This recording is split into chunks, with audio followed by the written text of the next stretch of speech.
Young birds on the street misleading them. Call them the lost generation. No one's teaching them, and no one's leading them. And it's just misdirection. War zone, tell them enter at your own discretion. And they say that Jesus wept, so I ain't afraid to cry. But I ain't Jesus. Will I rise? I'm afraid to die. And if I said something different, I'm a faithful lie. But she never raised a sucker, I ain't afraid to try. And they say that Jesus wept, so I ain't afraid to cry. But I ain't Jesus. Will I rise? I'm afraid. Peace. What's going on, family? Happy Sabbath Saturday, family. Welcome to another edition of Street Services, live from 305. Let the noise go by.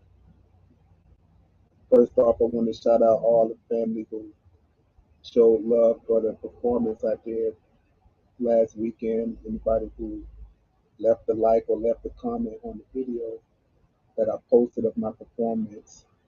Really want to thank y'all from the bottom of my heart. Special big shout out to Chap. Chap always showing love to me, but also everybody else who supported me along the way. Definitely to all the Black USA.News family. I had a really, really, really interesting guest lined up tonight. Mr. Philip Muhammad out of Arizona, but due to some traffic snafus, we're going to have to reschedule that show for next weekend. But I'm definitely looking forward to speaking with that guy and bringing that guy's perspective to the family. But instead of doing nothing, because I canceled last week because of the show, I thought I would just get on and really spit my 2 cents as far as the topic we were going to be discussing, which is the state of the black man in this time, right? So not only do we got the war going on, and I'm just going to dive right in, but I don't want to waste any time. Or, you know, I've waited to get on for my guest, so I'm just going to get in and kick it with you for a minute, and just call it a night. But I'm definitely going to get something off right quick, right? So I'm diving straight in. We got the war in Ukraine. Got Vladimir Putin going crazy. We got President Biden saying things he shouldn't be saying, doing things he shouldn't be doing. We got the trade wars going on between the U.S. and China. I mean, we got Corona. It ain't really gone away yet. There's so much going on in the world to the point to where any little thing that's happening in our communities on the global scale, the global environment, the global community, the community that's in a few states around, a few states north of you, east of you, south of you, west of you, or even a few blocks, it affects everybody, right? And for some strange reason, the definition of insanity, man, is doing the same thing over and over and over and expecting a different result. So we have the young man being shot down in Grand Rapids, if I'm not mistaken, it's in Michigan, right? Now, I just want to address the black men for a second. If we know anything we do in these times, especially when we getting pulled over, whether it's reaching for your phone, even trying to walk away from the altercation, whether it's complying with the police, whether it's taking a run through your neighborhood, we know we getting shot down. Whether we in the right or whether we in the wrong, bro, they shooting you down. What I can't seem to understand is Why do we keep putting ourselves in a position to be shot down? Right now, going on a run through your neighborhood, that's one thing. But struggling with these folks after they done pulled you over, why is we struggling with these people? Why? Why struggle with them? Why resist? Go to jail, bruh. Go to jail and fight another day. Live to fight another day. You win some, you lose some, but you live. You live to fight another day. You doing all this fighting on the side of the road, they gonna shoot you down. Point blank, period.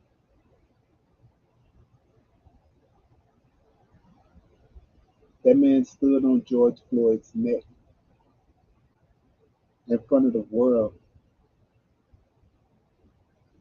didn't care, wasn't ashamed about it, wasn't embarrassed about it. He stood on that man's neck until he died. Not until George Floyd calmed down. Not until George Floyd stopped crying out for help, but until he was dead. Trayvon Martin was killed after the police told George, don't engage, don't engage. He engaged anyway and still got off. The young man went for a walk in his neighborhood when people got time and had time to gather they friends and next door neighbors, took out the camera, filmed it, and shot that man down in the street like a dog.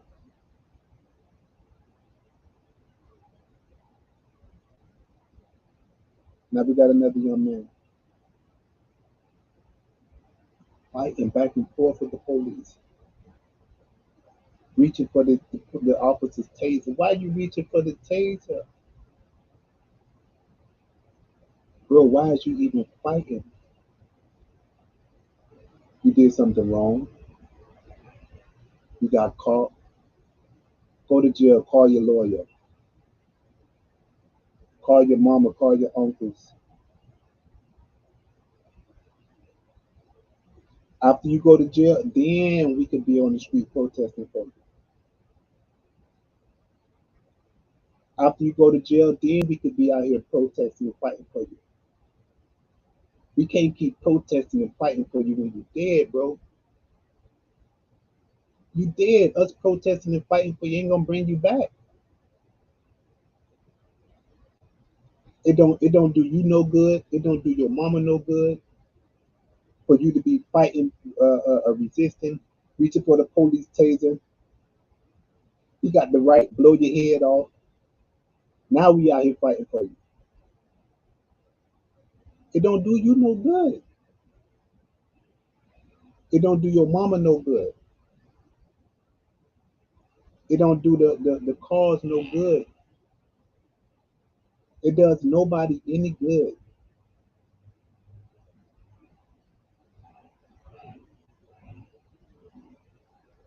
I would much rather protest and fight alongside of you rather than protesting and fighting because you're in the ground.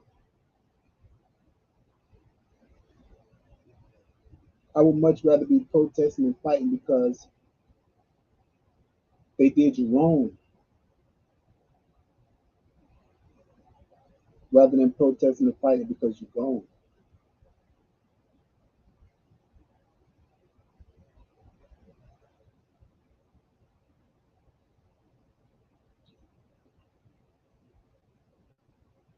Now, I ran this by a few people that this is what I wanted to talk about, and this is how I was going to talk about it. And they was like, "This is not the time or the place to talk about something like this in this space," but you got to be said somewhere. It's foolish to put up a struggle thinking you're going to win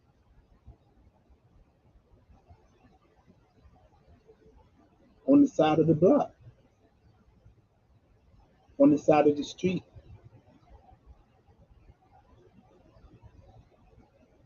This was something me and my guest was going to dive all the way into.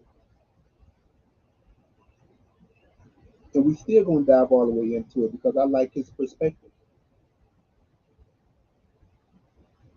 But I had to say something. I had to give my little 2 cents right quick.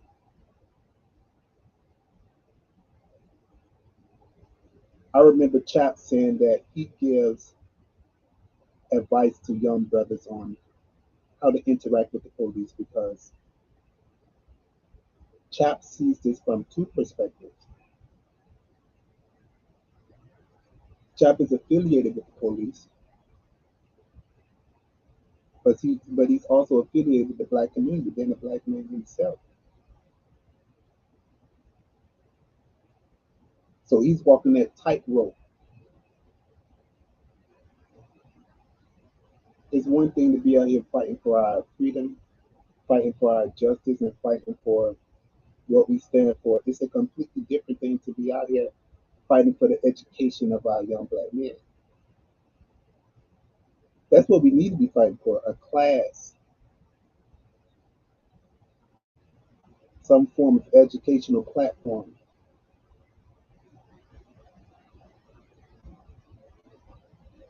We're teaching our kindergartners and our first graders and our third graders that America is systemically racist, built on deep rooted racist ideals, which we know from everything from the first Declaration of Independence, our Constitution,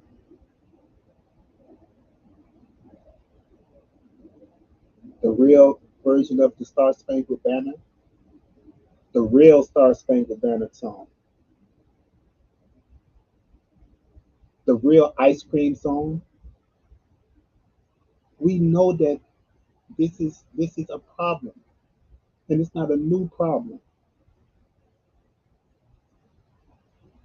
Why we keep fighting with these officers on the side of the road, I don't understand.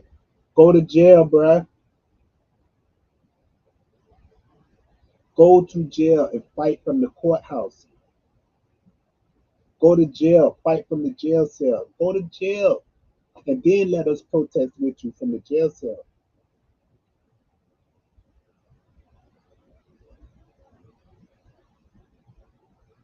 You fighting on the side of the road, you're gonna lose every time.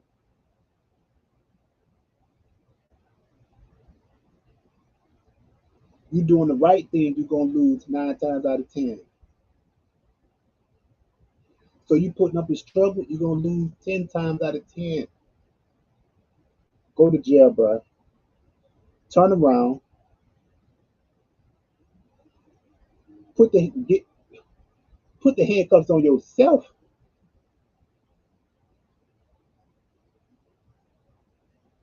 Put the handcuffs on yourself.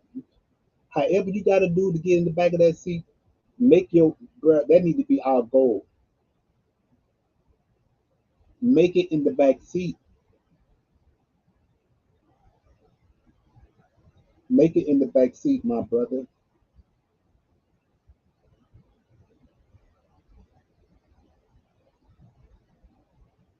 Make it in the back seat. Then let us fight for you on the streets.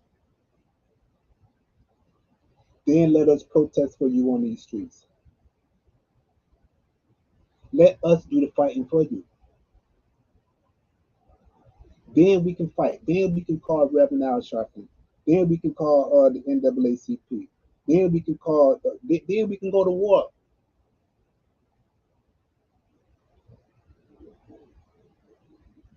But if you fighting on the side of the street, we already done took the L. You gone. We done took the L already.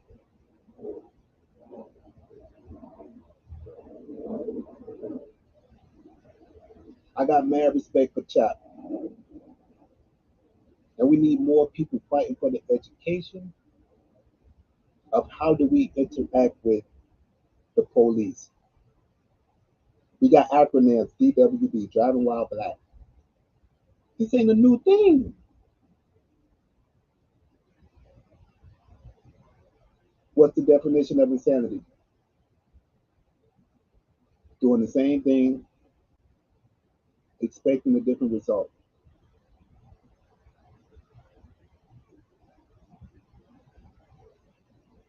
What was going through that young man's mind?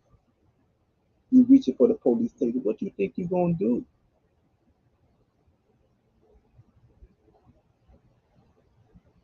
What do any of us think we're gonna accomplish by fighting with these folks?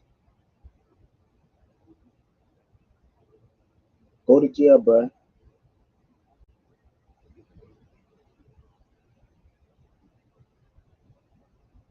Make it to the back of the seat. You got a greater chance at making it alive, making it out alive, if you make it to the back seat than by you fighting. That need to be the number one goal. I'm gonna put it out there. That need to be a main primary goal for anybody that's interacting with the police. You're not a sucker for saying yes, ma'am, and yes, sir. You're not humbling yourself for saying yes, ma'am, and yes, sir. As a matter of fact, if you're not saying yes, ma'am, and yes, sir, don't say nothing.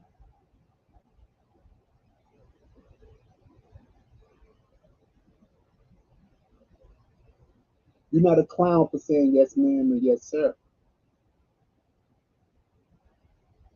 You're not a buster for saying yes, ma'am, and yes, sir.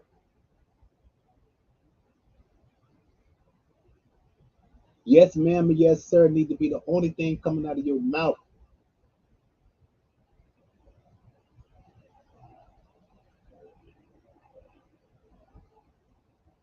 Make it to the back seat, bro.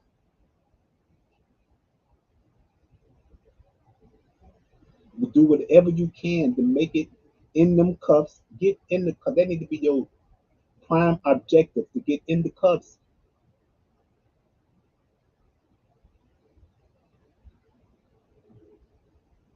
George Floyd resisting. Young boy in Grand Rapids resisting.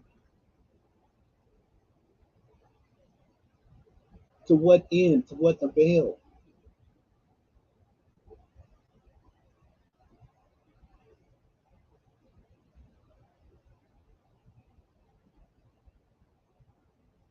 Emmett Till was banged up just for whistling at a woman.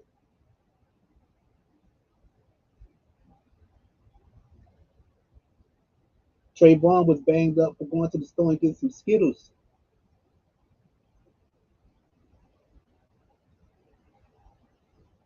I might be pronouncing his name wrong, but Ahmad was banged up just for going on the run through his neighborhood.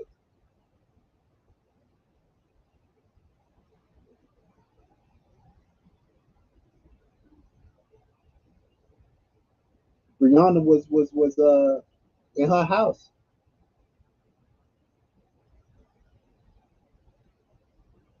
I forget the young cat name who was in New York on his wedding day. I think he was reaching for his wallet.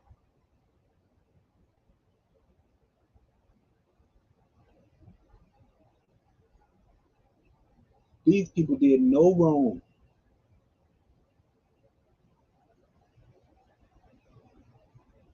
They got banged up. How much more do you think will be done to you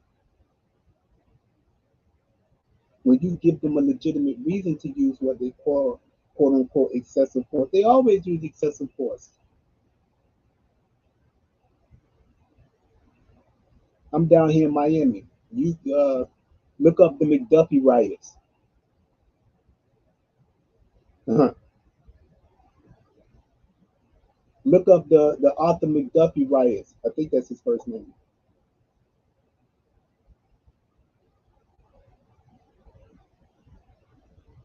My mama was a young girl back then, and she vividly remember how Miami almost tore itself apart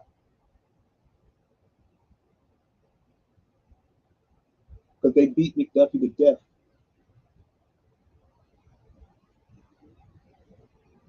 Look at the Rodney King riot.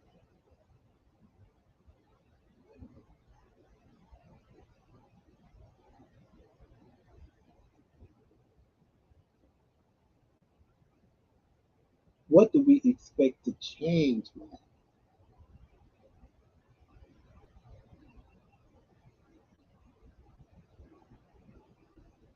Like honestly, think about it. What are we going to change?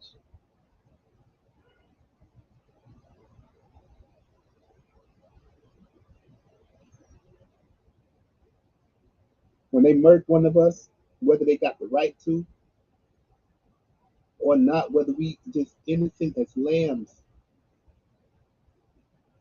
and we still led to the slaughter, what options do we have? Get out in the street and protest, only for it to happen a few months later again?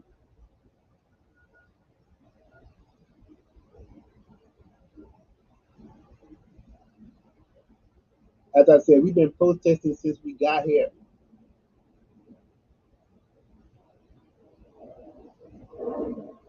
We've been saying give us free since the 16, 17, 18.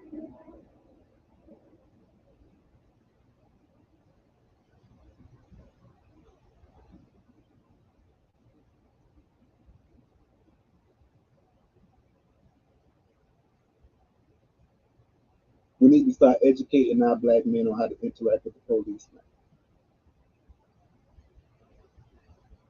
It's vitally important for us to know. Listen,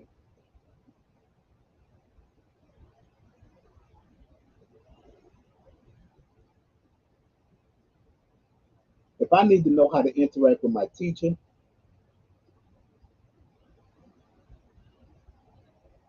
I need to know how to interact with my elders, respect your elders.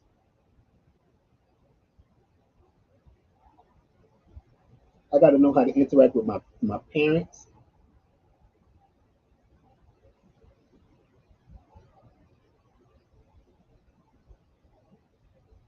I got to learn how to interact with any authority figures.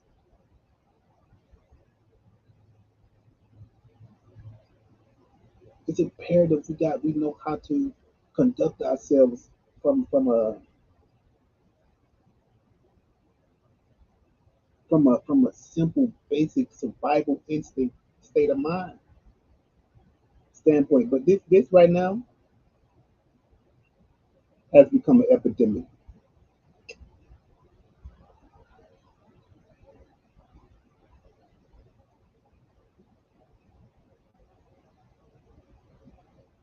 And a lot of these young men probably feel like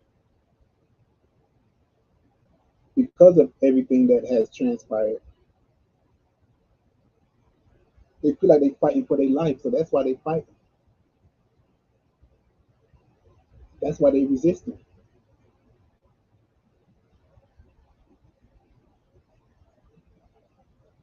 They probably feel like even if I comply, they still gonna murder me.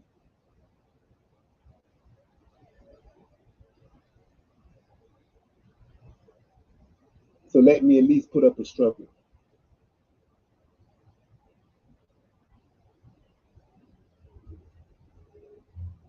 'Cause I ain't going out like a sucker.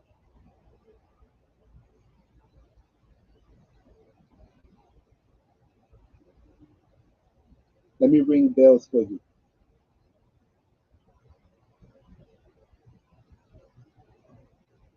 You got a 99.9% chance of still going out.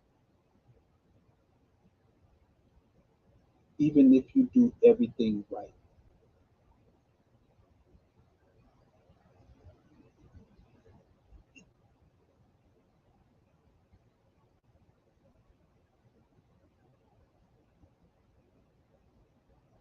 And I'm coming from this point of view because, bro, like,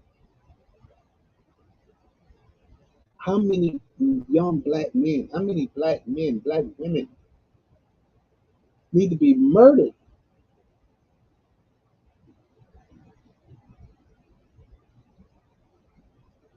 before we change our approach?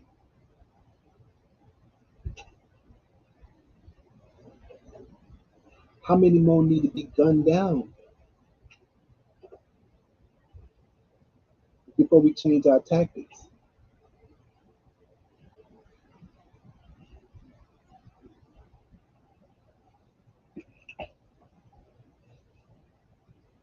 We was feeling hella good about ourselves after George Floyd case.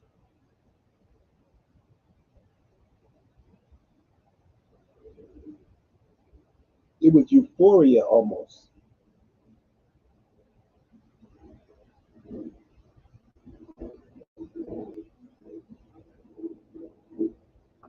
We back here again. We back here again.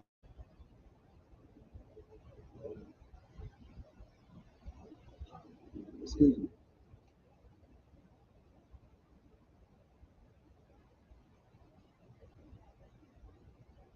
We protesting for justice to be served,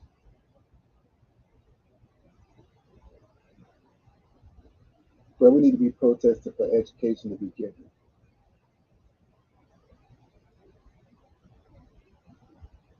Another quick thing,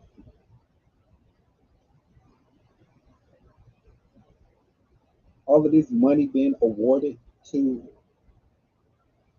the families, but the families getting paid. Who do you think paying that bill?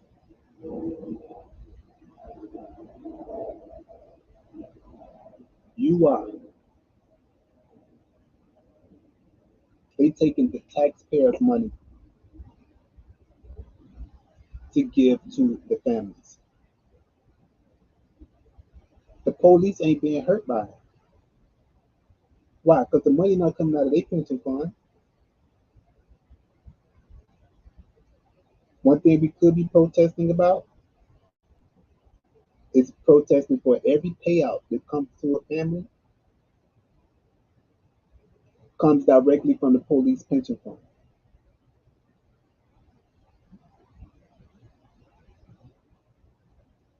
Because the taxpayers' money are paying for those mistakes. You start making them pay for these mistakes out of their pension funds, excessive and deadly force, I promise will um, they'll think twice about it. All of this, I use deadly force because my life is in danger. I promise the re-education of the police force, the a re-education program on how to use deadly and excessive force will definitely be a priority in every police academy across the nation. If we started making the police pay for their own mistakes, if we started taking this money out of their pension accounts and not out of the taxpayers' money.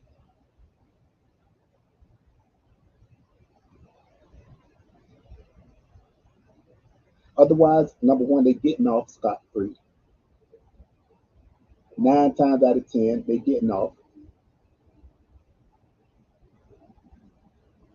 And the money that the families get, even though they got off, the families themselves contributed to that money because it comes from their taxes, their state and local municipality taxes. property taxes, gas tax, income tax, state tax.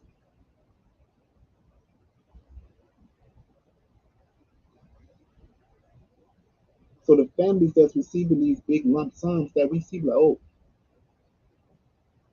at least the family got 4, 5 million. Yeah, but it's not 4, 5 million of the police who gun their family down money. It's their money. They paying themselves for the police actions. Let's not only convict these officers for what they're doing, let's start making them pay for it. I promise you things will change. I'm gonna leave y'all with that, man. I'm gonna wish y'all a good night. I'm gonna go ahead and bang the outro. Y'all have a good Saturday. Stay safe. Enjoy yourself. Young birds on the street misleading them. Call them the lost generation. No one's teaching them, and no one's leading them. And it's just misdirection. War zone, tell them enter at your own discretion. And they say that Jesus wept, so I ain't afraid to cry. But I ain't Jesus. Will I rise? I'm afraid to die. And if I said something different, I'm a faithful lie. But she never raised a sucker. I ain't afraid to try. And they say that Jesus wept, so I ain't afraid to cry. But I ain't Jesus. Will I rise? I'm afraid. Peace.